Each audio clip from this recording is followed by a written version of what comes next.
Hi guys! Today చేపల పులుసు చేస్తుంది మా అమ్మ. ఫస్ట్ ఫిష్‌ని బాగా కడగాలి సాల్ట్ వేసి.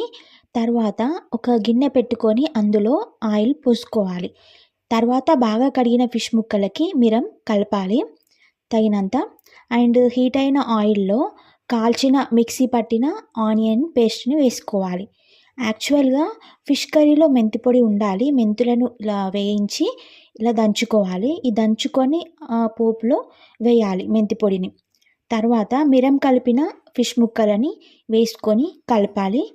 ఇలా కలిపిన తర్వాత మూత పెట్టేసుకోవాలి.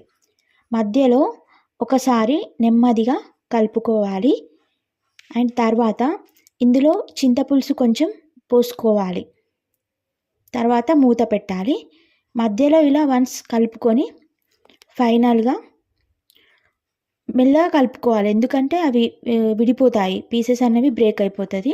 సో, తర్వాత కొత్తిమీర వేసుకొని మూత పెట్టుకోవాలి. ఫైనల్‌గా ఎంతో రుచిగా ఉండే చేపల పులుసు ready.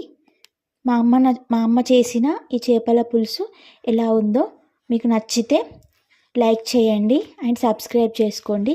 Thank you for watching.